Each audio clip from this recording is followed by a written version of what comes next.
And now on Granada, a change of program, a tribute to Eamonn Andrews.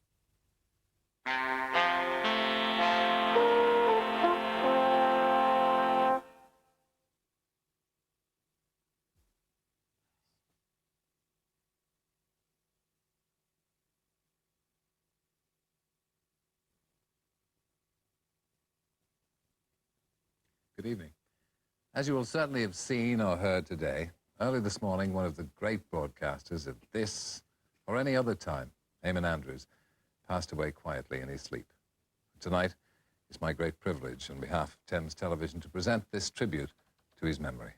Of course, we know that we can't possibly hope to cover all the aspects of the career of such a giant of radio and television. Boxing commentator, quiz show host, band compere, journalist, children's show presenter, chat show host. For nearly 40 years, Eamonn Andrews sustained a level of success and popularity with the British public that will never be matched.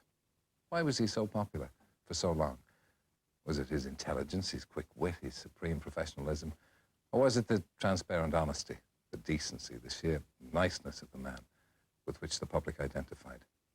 Now, we have with us tonight some famous guests and some excerpts that'll illustrate a great career and perhaps help us understand better the man's enormous popular appeal. I suppose out of all the radio and television shows with which he was associated, the one to which his name will be irrevocably linked is This Is Your Life. In a variety of disguises, and at the moment when we were least expecting it, with the big red book in hand, he caught us all. If you look behind that television camera, you'll see your executive producer, Derek Mills, who's given me permission to interrupt on air one of the country's best-known broadcasters, commentators, television, radio, so that I can say, oh, if I get my breath back, on the 19th of April, 1978, at coming up to 6 minutes past 9, Terry Wogan, This Is Your Life. I wish I'd shaved. But man of the moment, man of purpose, Bob Geldof, tonight, this is your life. So that I can say to you tonight, Admiral of the Fleet, the Earl Mountbatten of Burma, tonight, this is your life. What you mean? Emu, hold it, Emu. May I please have a little word with Rod? What is it? Yes, Rod. Oh, boy. Hello, Eamonn. You can't come in here either. Yes, I can, because tonight, Rod Hull, this is your life. You're shaved. Let me tell you. I swore blind you'd never, ever get me at this game. I didn't know there was one more spot on the show, but 20 years since you made your first West End television hit. Jimmy Tarbuck, this is your life.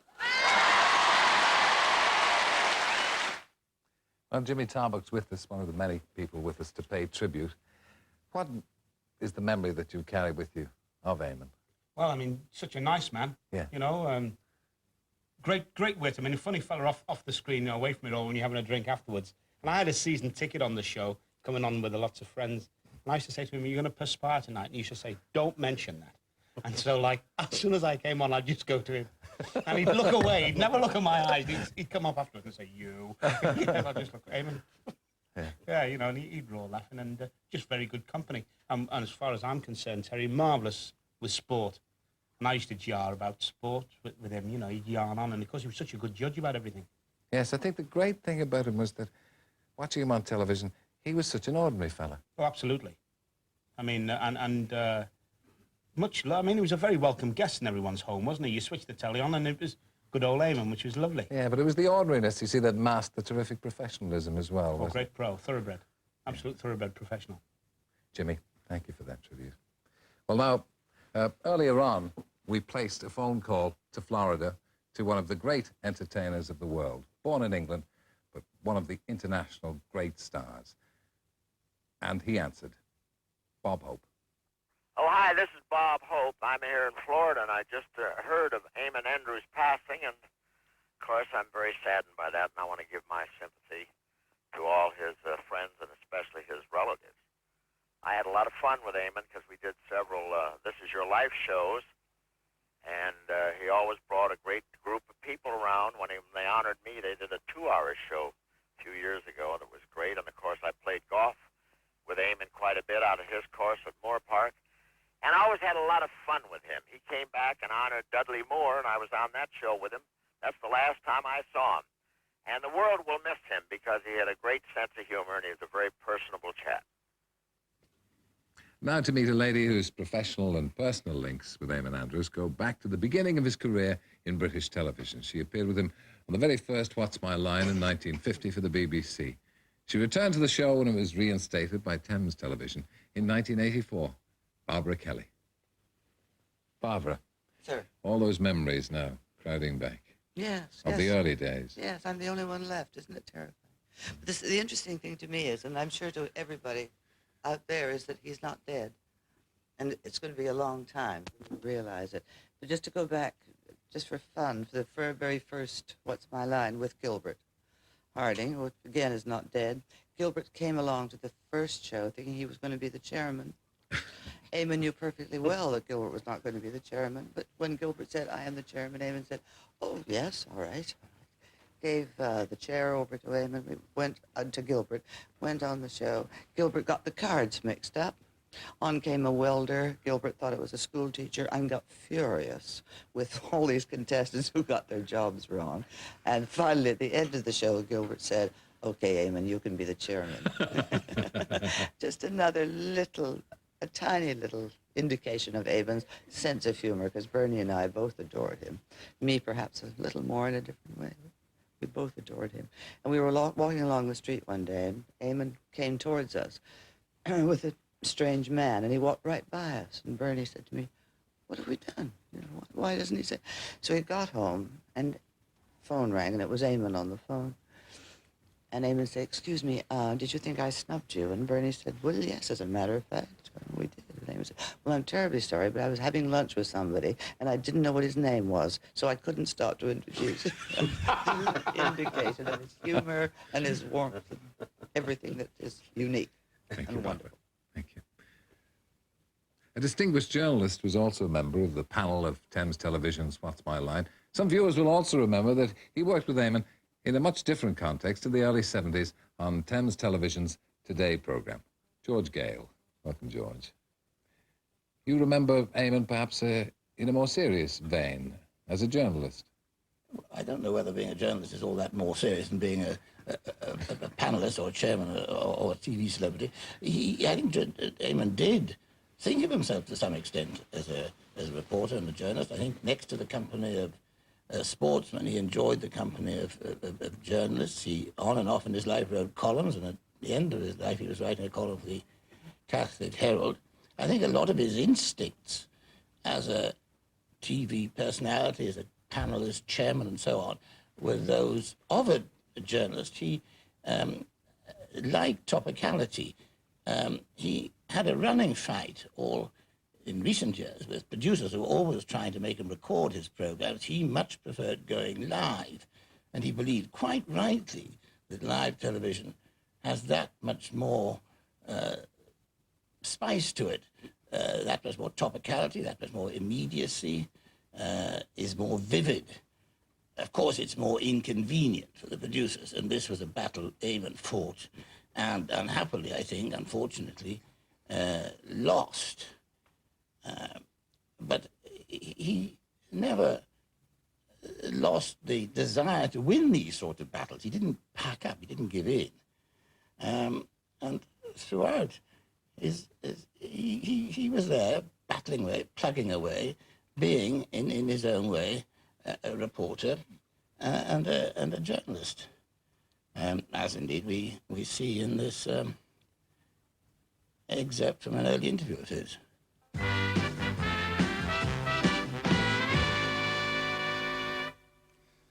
Hello there, and tonight we welcome for the first time on this program the Secretary of State for Education and Science, Mrs. Margaret Thatcher. Welcome. Now you place, I know, although you didn't mention it there, a great store on freedom for parents, freedom for local authorities. How do you reconcile your belief in freedom with your interference with, for instance, some local authorities and their comprehensive plans? Well, I'm a great believer in involving parents in education because I think you get the very best results when you do. But now let's just have a look at this interference. Mr. Andrews, you're a very well-informed man. How often do you think I've interfered? A sharp retort even then. Our younger viewers will only know Eamonn from What's My Line or This Is Your Life.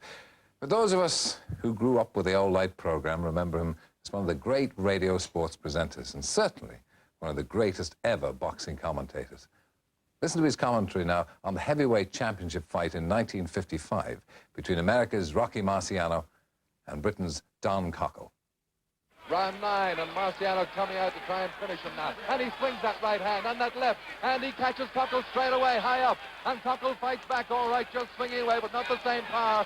Marciano driving in. Oh, a tremendous right hand. Cockle's in trouble. Cockle is down from that right hand. Cockle is down. 6. He's up at 7, he's up at 7. The referee rubs his gloves, and Marciano comes in for the kill. Lefts and rights by Marciano, a right cross, and Cockle sways again. He swings and he misses and almost goes off balance, but Cockle's still there in his toes again, and Marciano not even pretending to box. Swinging out with lefts and rights, and he catches Cockle around the back of the head, and Cockle's down.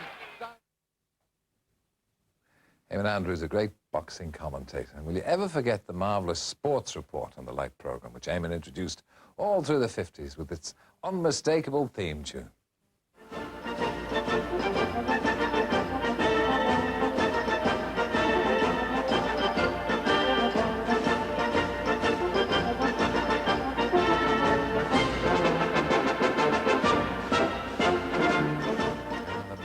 Tied up in that. Dickie Davis, you took over World of Sport in 1968 from Eamonn, didn't you? Indeed, in fact, before that, in this very studio, because Eamonn had a contract, I think, that meant that he worked for 9 months and had 3 months rest, and I took over in that first set of 3 months. Well, was he an easy man to follow, or was he any Well, help? he made it as easy as it possibly could. I mean, I wasn't yet a nobody, and suddenly I was in awe of this man, because I suppose at that time, and even now when you think back on it, he was perhaps the most respected man, the man with the biggest reputation in television at that time, made that enormous leap from BBC to ITV at that vast contract at that time, I recall so well.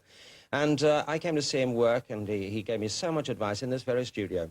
And I can recall he'd gone on holiday, and I came in on that Saturday morning, and as I came through the gate, the security man said to me, by the way, Richard, because I was Richard Davies in those days, he said to me, there's a telegram for you. And it was a telegram from the man himself. He said, be a star, but above all, enjoy yourself. And that was Eamonn.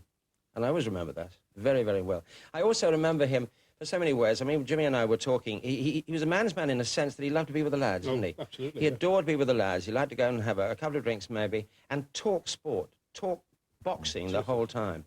And so knowledgeably, I mean, he had, I always remember on 66, the World Cup final day, Cassius Clay arrived at Wembley, and they saw each other, and they almost put their arms around each other, and they talked boxing the whole time. And then suddenly I was snatched for This Is Your Life, that I recall well, some 12 or 13 years ago. And all I saw was this masked wrestler wearing this black mask with Mick McManus. And I heard this voice, you know who I am, Dickie? And I thought, that's got to be Eamonn's voice. What is he doing here? I didn't even dream that it could happen. And when we actually did the show, which was live, it was live, he was at the back, and the countdown, 30 seconds to go, Eamonn had a cigarette. 30 seconds, 25 seconds to go, he put his cigarette out. 20 seconds, 15 seconds, he looked at me, he said, I'm working tonight, you enjoy yourself. And that was it. Of course, he loved the dressing up. We'll talk a little about that later. Now, I couldn't call myself a great friend of Eamonn Andrews, perhaps just a great acquaintance, a great admirer, and a fellow Irishman. Another fellow Irishman was a great friend and appeared with Eamonn in many a show. Most memorably, I think, on Eamonn's chat show. Eamonn Andrews and the Sunday Night People, one of whom, more often than not, was Spike Milligan. Spike, you used to put the wind up, Eamonn, didn't you? I mean, he was slightly nervous of you.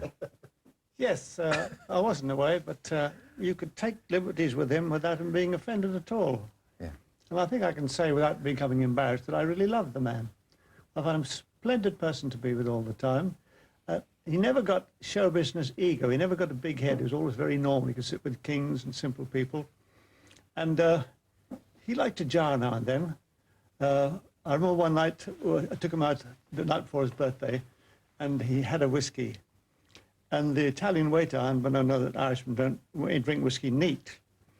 So would you like some ice? He said, God, man, ice. Did you know what it did to the Titanic?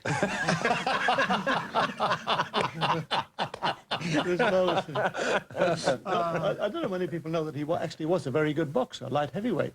Right. And he was talking about the fight when he made him retire. And he said, this fella beat me. He said, he beat me to death. And you know, he's a good Catholic, Eamonn, a good practicing Catholic. I said, was it terrible to beat? He said, yes. He was a Protestant.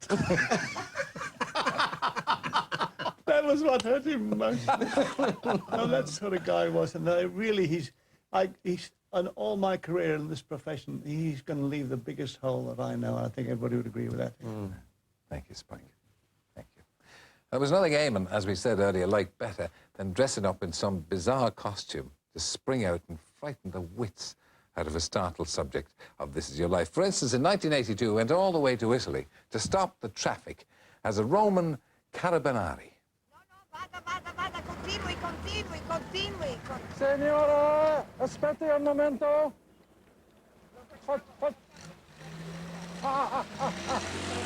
No, I don't understand Italian. You don't understand? No, but I know you speak perfect English. Yes, and apart from a surprising visit by the Carabinieri, I have another surprise for you. First, in Italian, Marchesa, Caterina, Ereni, Maria Imperare, di Principi di Francavia. Eamonn. Home to millions is Katie Boyle. Oh. Tonight in London, this is your life. I can't believe it. Oh my God, I'm going to cry. Well, that was more of a carabinieri, really, than a carabinieri, wasn't it, Katie? Carabinieri, I think it's supposed to be. But Raymond did love it. He loved dressing up, didn't he? That brought back very happy memories in front of the Colosseum. Yes. But although you nearly burst into tears. Oh, yes, yes. Did. Oh, well, I'm an emotional wop. What do you expect? Yeah. But I must say, Eamonn, I have tremendous memories of his protective quality. Going back again to those Sunday night people, because I was a guest on that too, and a co-guest was sneering at me because I was saying that I believed implicitly, and I still do, that our Eamonn is certainly not dead, that there's an unbroken continuity between one world and the other. And he saw that I was upset by this other guest, and afterwards he put his arm round me, and he shielded me literally from him. And he said, don't you worry. And I always seem to meet Eamonn in moments of crisis in my life, and always this quality came out. So everybody's talked about his humor and his fun. Yes, he had that too, but he also had a warmth that I shall never forget.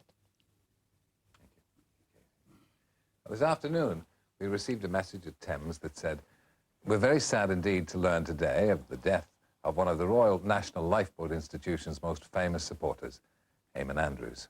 Now, in 1980, This Is Your Life featured an heroic lifeboat coxswain from Humberside. He's with us tonight, Brian Bevan. Brian, Eamonn did have a great talent for putting people at their ease, particularly people like yourself who hadn't done any television. Yeah, I think he had a hard job as well with me, Terry. We was always taught, you know, a good seaman was always taught, never look behind you. Yeah. So, I mean, when they caught me, I was looking at a screen, watching him on a screen. Wouldn't be known he was behind me, like, unless I'd have seen him. Yeah. But when he caught me, I had a lot of calming down to do. Yeah. How did he particularly calm you down? I mean, did he tell you just cheer up and enjoy yourself, or what? Well, a lot of the words he said was comforting. Don't worry about it. This is your day. You're here to enjoy it, you know. And did you enjoy it? Did you have a good time? Yeah. It was as big a tribute for me meeting Eamonn as it was being on the show itself. And I know from my family and several other lifeboat coxswains that have been on, it's a big tribute just to meet Eamonn. I mean, he was paying tribute to us for the job we do, but just to meet him was a big honour for us. And I know in 1981, I think the RNLI presented him with an award, a public relations award, for all the work he's done for the Lifeboat Society and institution. And he took a great interest in our work. And I think just talking, he started talking lifeboats to us, and that calmed us down. Thank you, Brian. You notice that quite often in the course of this program, we're slipping into the present tense, because it's very hard to imagine him gone. And Eamonn Andrews will always be synonymous with This Is Your Life for British viewers. But the man who presented the show in America, and indeed invented This Is Your Life, was a man called Ralph Edwards. Eamonn used to come over to the United States to substitute, or I should say take over the MC compare job on What's My Line. And he heard This Is Your Life at that time, heard my doing it. I had been doing it since I invented it back in 1948. And he went back to the BBC and said, we must get it on. We absolutely must get this on the BBC. And I want to tell you, I was tremendously thrilled when it did go on there and I was able to come over and, well, as it turned out, it was very interesting. But he's a dear man and we love him very much. That was Ralph Edwards by satellite from Los Angeles. Before we move on to the second part of the program, any final memories that any of you have? Let's just run around the group. Jimmy. Well, I just remember I used to play golf with him and say, you'll never catch me on This Is Your Life. You'll come out the bushes, I'll know you're there. And I was on Tony Jacquelin's This Is Your Life, and I came out and down the corridor, and he came out of his dressing room, and he had the book. And I was at one end of the corridor, and he put his hand out, and I went, my God, they've got me. And I put that silly grin on, waiting for my mother to pop out of her door. You know, and I went, hello, Eamonn. He went, hello, are you all right? He said, go and have a drink in there. And I went, oh, yes, of course. And it felt a right idiot, yes. Barbara Kelly. Well, mine is a This Is Your Life, too, because about 6 or 7 years before I was done by Eamonn, they wanted to do Bernie.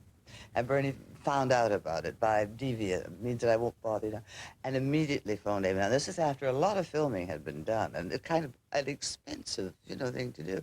And Bernie phoned Eamonn, who said, whoops, that's it, forget it, and scrubbed the whole show. Which, it was a mark of his integrity, I think. I mean, I hope he didn't have to foot the bill for Thames, but it was a mark of integrity. Vicky Davis. Yeah, my first memory is, long before I came to television, as a young person on the Cunard line, queuing up to have my photograph taken with Eamonn Andrews and having a little picture given to me at the end of it with a little Gaelic good luck and best wishes. But one thing I shall always remember about him, if ever you took him out to lunch, if you took him out anywhere, we did a program with him, we all had a little letter from him, didn't we? Mm-hmm. And it was always signed in green ink. Green ink. I always remember that. He was very proud to be Irish, of course. And he did speak Gaelic as well. Yes. George Gale, any final tribute? He and his wife, Grania, to whom he was devoted, were incomparable hosts. And I remember a marvellous summer's day a few years ago. My wife and I spent at his house, his extraordinary white house around Dublin Bay, where his swimming pool was carved out of the bottom of a quarry. And we spent the whole day doing really nothing but eating and drinking and talking and swimming and drinking and eating and talking about nothing but this and that. But a marvellous day. I shall never forget it. Spike. I'll be brief. All I can say of him that he was the best. Yes, he was. And he certainly, I don't think anybody will ever again on television in the popular context have a career that can go on for 40 years at the top of the tree. Yeah. My memory is of, he may have spoken Gaelic beautifully and English in the most charming way, Irish way.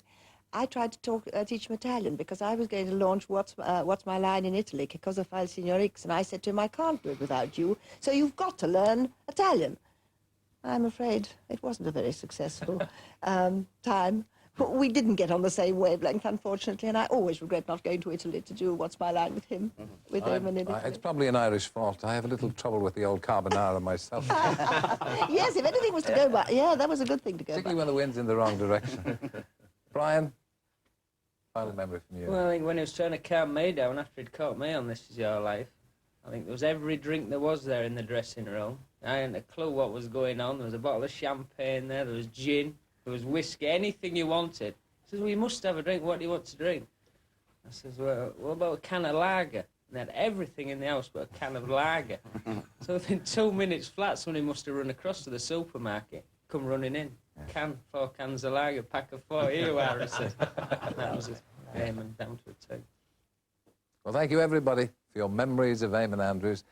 As we've said, there was nothing Eamonn liked better than to spring out from behind a door or a corner, dressed in some garish uniform or disguise, and frighten the wits out of somebody with a big red book and shout, this is your life. But in 1974, the tables were turned in no uncertain manner by David Nixon.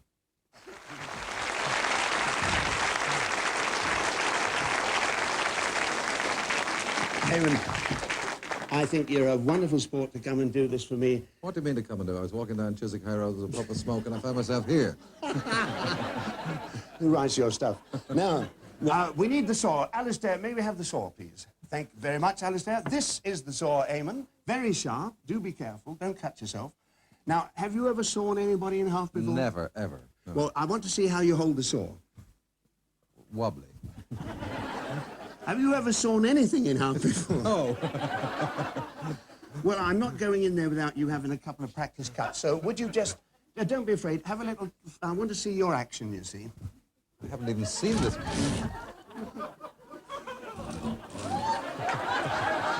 Oh, boy.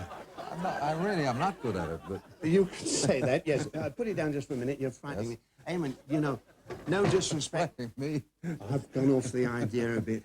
I don't fancy getting in there. Do you mind very much, Eamonn, if we don't do this one? I tell you what I would prefer to do, with your permission. The answer is no. I would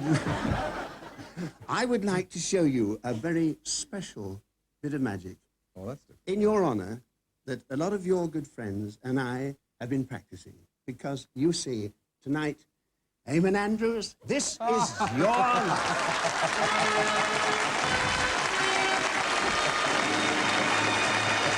Very good.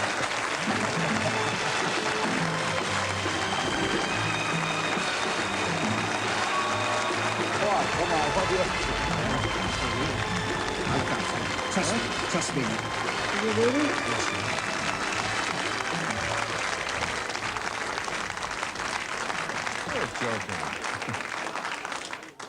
Is it really, he said. Those were the classic words. All right? You recognize this place? Yes, I do. It's not much, but it's home. You really have fooled it, have you?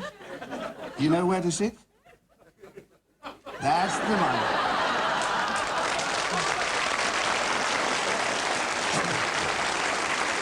Wow, beautifully done. All right, now.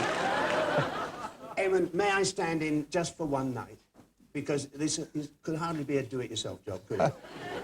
I take it you are serious. I'm quite serious. Yeah. I'm quite serious. Well. Eamonn.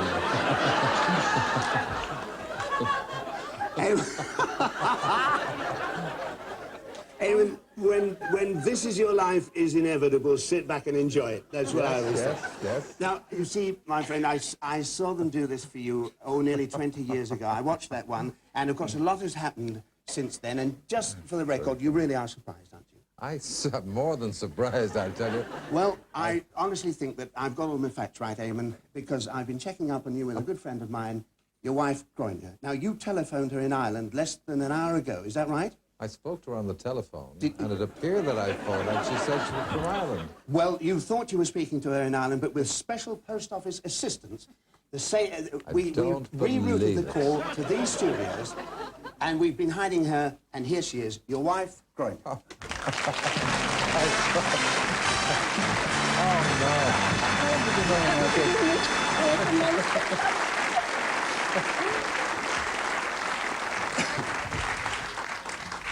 Granada, when you first met Eamonn, he was just beginning his career in Dublin, is that right? Yes, that's right. I believe it was quite a memorable first date, wasn't it? Yes, the first night we were introduced, he suggested leaving me home. But when we got into his car, he had no petrol and he had no money, so he had to borrow 10 shillings. Who did you borrow the 10 shillings from, Eamonn? From herself. Yes. Did you ever get it back? No. Tonight I will. Yes, pay I'll up, get Eamonn. more than that back tonight, I'll tell you. Eamonn Andrews, at last you believe it, this is your life. And what a life full of fight and fun it's been. The life of a boy boxer who outfought his own shyness to bring enjoyment to millions. To millions as an entertainer. And since those early fight days, Eamonn, you've literally talked your way to the top as an interviewer. Panel game chairman, chat show host, and sports commentator. And it was in that last role that on September the 5th, 1960, you took your place at the ringside of the Piazza della Sport in Rome to commentate for the BBC on this Olympic light heavyweight boxing final. Well, what a boxer this Clay is. For 18 years of age, the size of him. We're going to hear a lot more of this young man, I'd say. And what a prediction that was.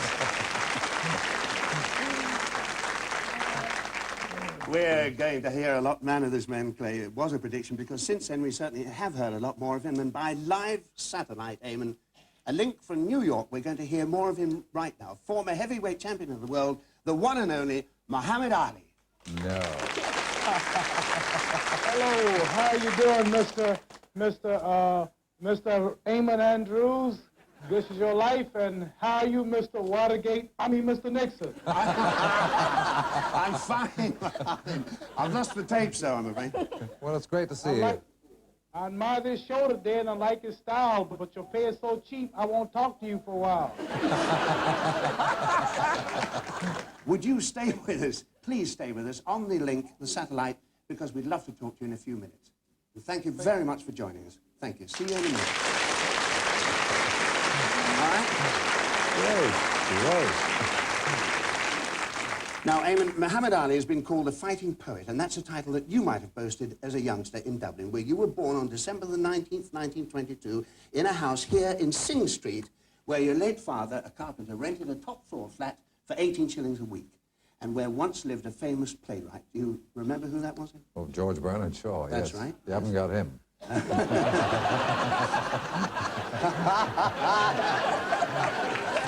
Are you supposed to do that sort of thing? No, sorry. It was... Now, that's...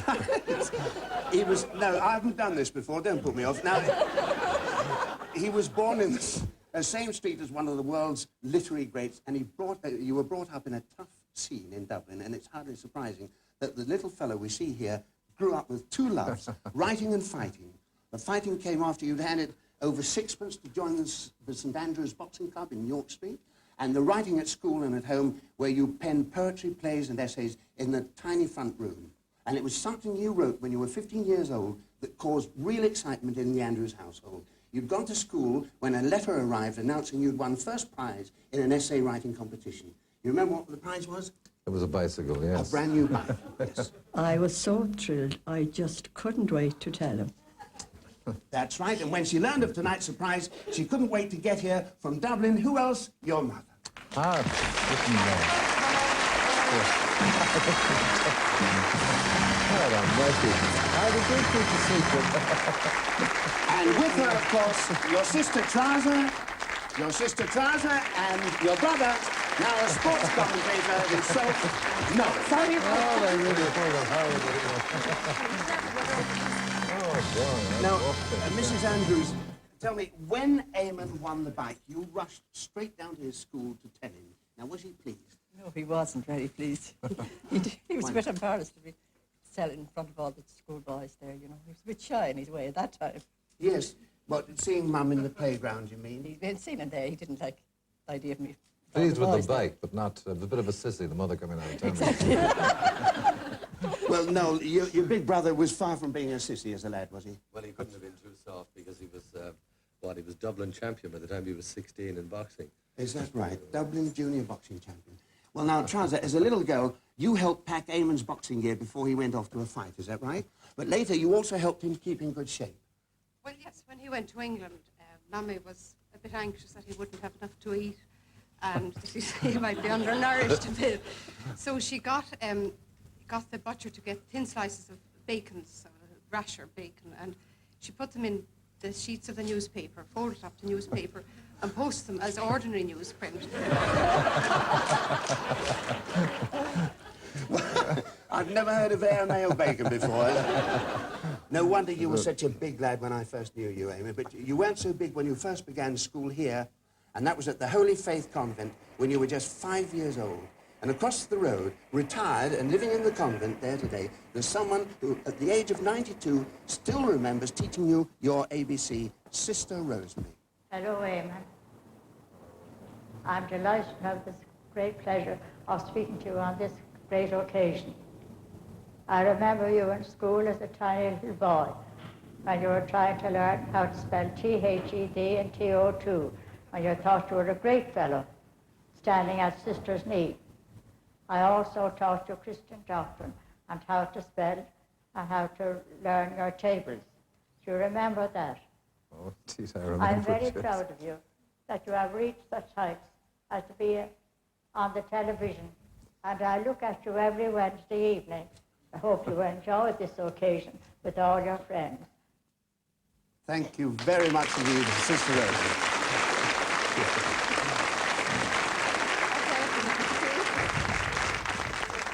Now, from the convent, Eamonn, you went on to the Christian Brothers School in Sing Street. And there you are, aged 8, hiding in the back row. And it was there that Eamonn Andrews, the young fighter-writer, decided with a friend to help raise money for charity by forming his own amateur dramatics company. You and your pal called it, after your school colours, Blue White Productions. But when you booked a theatre for a 2-week run, your partner thought you were being a little bit ambitious. Ambitious? I'll say so. He'd booked the theatre even before he'd written the play. Ah, that same schoolboy pal from Dublin, Haydn Nolan, is right. Yeah, he is.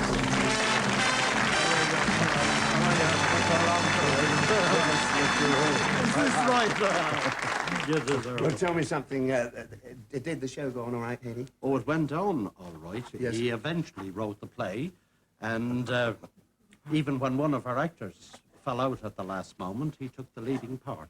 The starring role, no less. The starring role. Well, we've got a programme from that play of yours 29 years ago. It was called The Moon is Black, and it was put on at the Peacock Theatre. And here's the programme. The producer was your father. The author and leading actor was yourself, and we've got another picture too. Here we are, stage left, another schoolboy pal.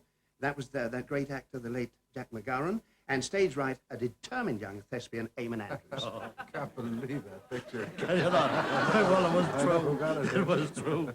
Now, Hayley, must have been a very proud night for all of you. But as well as the programme, you've got another souvenir of those early days, I think. Oh, I have, and I Yes? brought it with me. Good, good.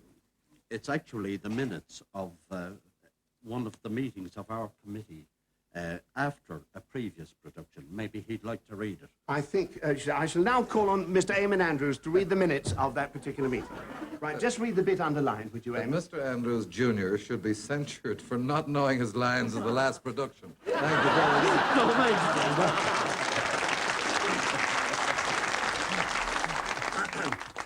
Who told you to sit down? Now, that censure was signed by Haydn, and it was approved unanimously by the rest of the group. Now, the friends who since then have gone their own ways, but we've been tracking them down. And for you, they're together again for the first time in almost 30 years. From Ireland, Haydn's wife, Maura, the pal whose part you took over, Noel de Chenot, Richard Marr, Joe Reynolds, and Lula White, now Mrs. McInerney, from Huddersfield, someone you haven't seen for 30 years, Mick Moore. And finally, Eamonn, the actress who played Belle in your play, The Moon is Black. Today she lives in California, but she's here, Maureen Wright.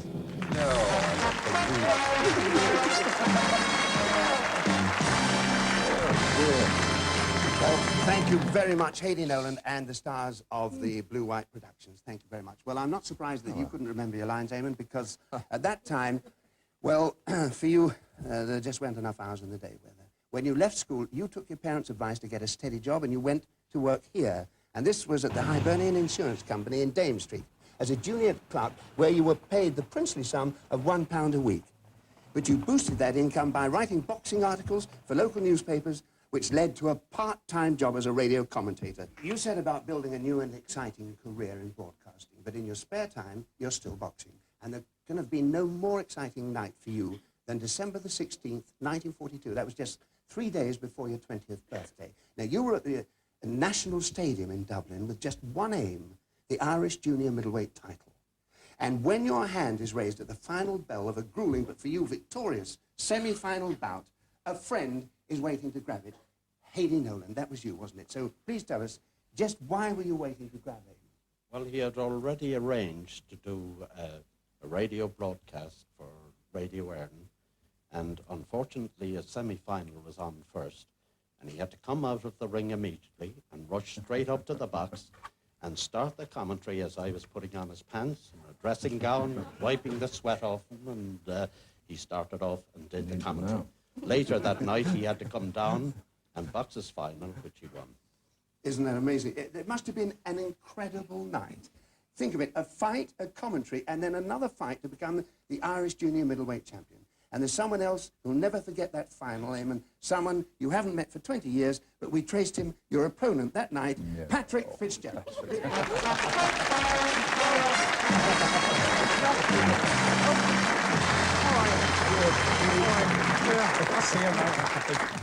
Now break, when I tell you to break. I thought there was going to be a punch-up then. Now, I know that Patrick was impressed with your performance that night, but I wonder whether Muhammad Ali's in New York is. Muhammad, a fight, a commentary, and then another fight. It's not bad going, is it? Well, I think that's good for people of his ranking and standing. But as you know, myself, when you become as good, or maybe you may say as great as I am, you can fight and do the commentary at the same time. You can fight and do the commentary at the same time. Thank you again, Muhammad. Thank you. Well, now, Eamonn, having made a name for yourself in the boxing ring, your burning ambition was now to find fame outside. With a friend, you set up your own company, impressively called the Broadcasting Company, but housed in a small and very dusty garret. And from there, in your new role of disc jockey, you made sponsored radio programs, but when you were offered the job of comparing a new stage quiz, you jumped at it. And even though it meant doing a radio program in Dublin at lunchtime, then driving a battered old car 120 miles to be on stage at the Savoy in Limerick at night. I tell you, I never believed the book was so heavy. Really, no wonder he's got a strong right arm. Eamonn, by 1949, you'd made your name in Ireland, but by now you'd set your sights further afield and you were bombarding the BBC with letters asking for a job. I know the feeling. Now, having had no success, you decided that the only way was to put in a personal appearance in London, and the opportunity to do that came on July the 14th when you were spotted on stage at the Theatre Royal in Dublin by somebody who'd already found fame in England. And since then, he's found world fame. We caught up with him aboard the liner QE2, but knowing the surprise you were planning, that we were planning for you, this is what he did when the ship was about to sail from Lisbon.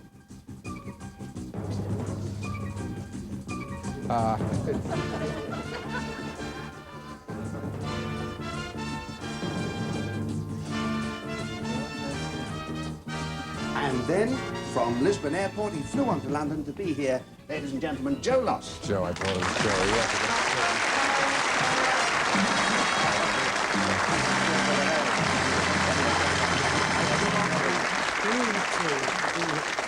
On this memorable night. Joe, I'd like you please to tell us, how did you help Eamonn come to England for the first time?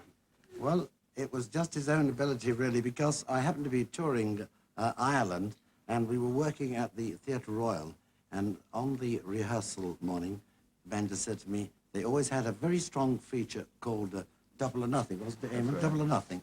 Anyway, I thought if it's good enough for Ireland, I'm going to get him over to England. Then the BBC offered me some broadcasts, so I said, well, do you think I could use this young man? They said, well, we're not too sure. Cost him a fortune afterwards, anyway.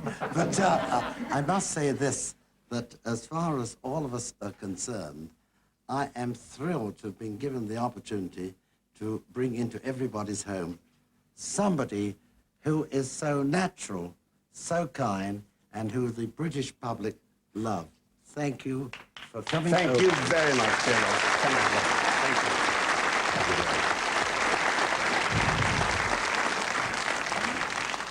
It was in a brief break from that tour, Eamonn, that you went to the BBC to show them just who had been writing all those letters from Ireland, those mysterious letters. And it worked, because just a few months after that, you were invited back to audition for the role of chairman of one of the country's most popular radio programs. Now, you were a success. And on February the 22nd, 1950, lined up alongside three famous voices who had the nation in fits of laughter with catchphrases like these. I have a poem, Mr. McPherson. What a blinking gazer. What are you looking at me for? Yes, the famous voices of the Ignorance is Bliss team, Michael Moore, Harold Behrens, and Gladys Heck.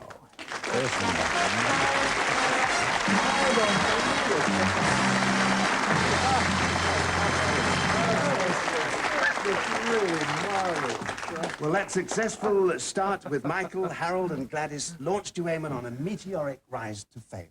Now, not only as a radio star in programs like Sports Report, Housewife's Choice, but in television with a BBC program that has particularly fond memories for me and was introduced like this. Well, once again, let's say welcome to What's My Line and start off in the usual way by introducing the experts. Top of the table we have David Nixon, Isabel Barnett, Barbara Kelly, and Gilbert Harding. Well, sadly, dear old Gilbert is no longer with us, but here tonight to greet you are those lovely ladies of ours, Isabel Barnett and Barbara Kelly.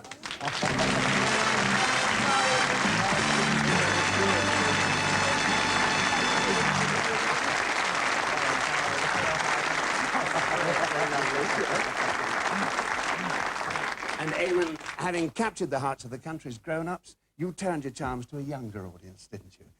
The children who tuned in their millions in the 50s and 60s to their favourite programme, Crackerjack. And they're all here, and they're waiting to greet you. Pip Hinton, Gillian Comber, Peter Glaze, and Leslie Crowther.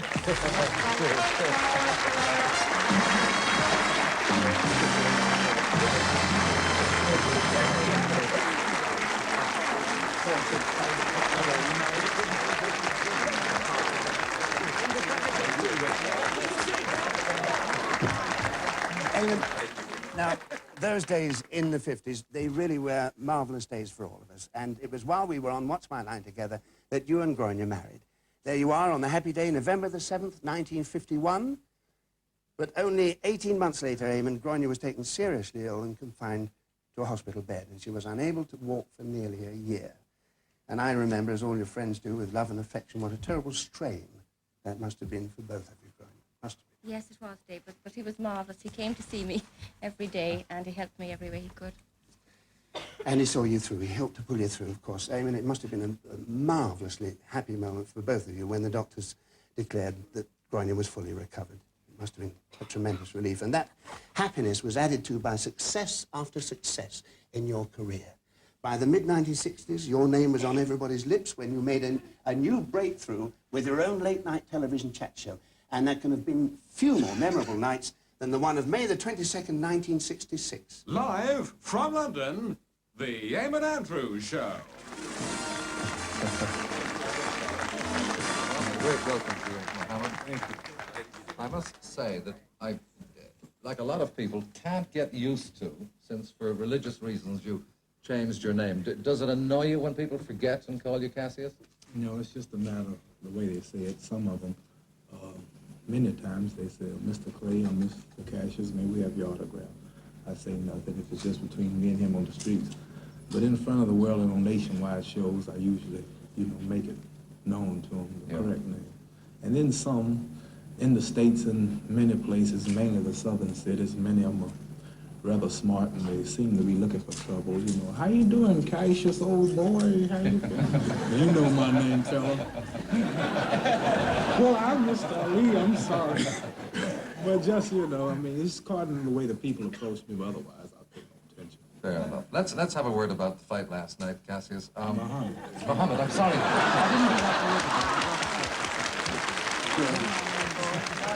That was a great night for British television viewers, Mohammed. Did it bring back memories for you? He and I have made our mistakes in our lives, but the only thing about his mistakes are he never makes the same mistakes twice. Eamonn, you're not as dumb as you look.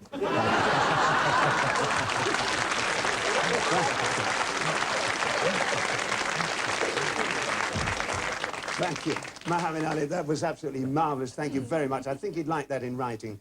And there's someone else in America who wants a word with you. And like me, he knows the feeling of sitting in that chair. And like me, he enjoyed every minute of it. Bob Hope. Eamonn, how are you? So they finally turned the tables on you, huh? You know something? You deserve it. You did this to me a few years ago, and I'm still recovering from that experience. But it was one of the nicest experiences of my life, and I'll tell you why. Apart from greeting all my friends and family, which was wonderful, and the great surprises you had in store for me, you were very sincere and genuine yourself. You're one of the nicest men in the business, and I'm delighted to be able to participate in this tribute to you. And don't forget, I'm always available, if you want a few golf lessons and your handicap needs improving, and you have a few extra pounds you'd like to depart from, just call me, huh? Have a great time. God bless you and your family, and thanks for the memory. Lovely. Thank you very much. Thank you. But Eamonn, you know, you don't need to travel the world to find a golfing partner who's also a very dear friend, because there's one very close to home, someone who first met and worked with you, and he came to England when you came to England more than 20 years ago, when he too was at the very beginning of a big career. Harry Seacombe.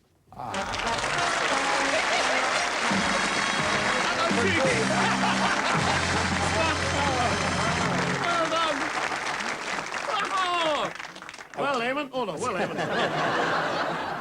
And all those years we haven't changed our hairstyles, have we? Well done. Harry, just before you go, you've known him all his career. How are you going to sum this fellow up? Well, I won't embarrass him, but I sincerely think that there's one word I think that sums him up: compassion. It's a very rare quality today, and he's got it. And I sincerely think that he's a man who cares about people, and that is also rare. And so say all of us, and thank you very much.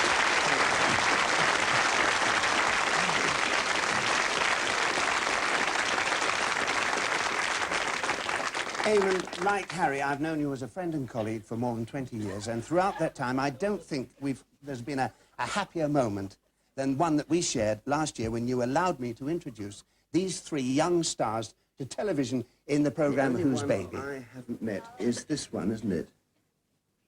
Yes. What's his name? Harold. Pardon? Harold. Harold. Has he got another name? Yes. What? Harold Wilson.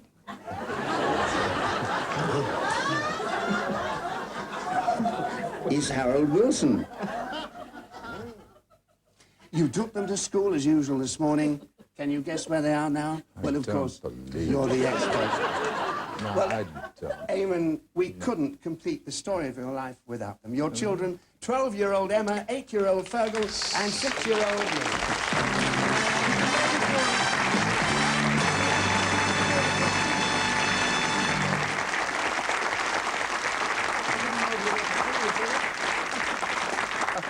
me. Neil, can I ask you a question, darling? Would you tell us what you call Daddy at home?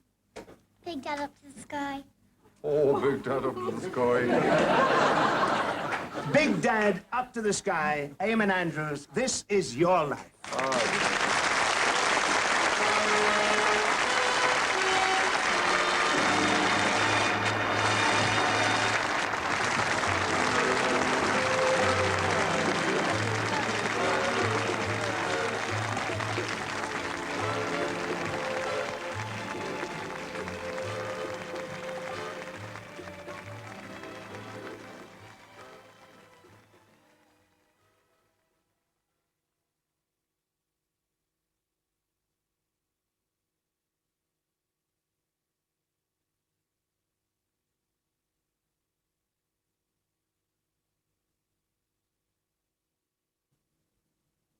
That was a tribute to Eamonn Andrews, a change to our advertised programme, an appreciation of the life and career of the popular broadcaster who died earlier this morning.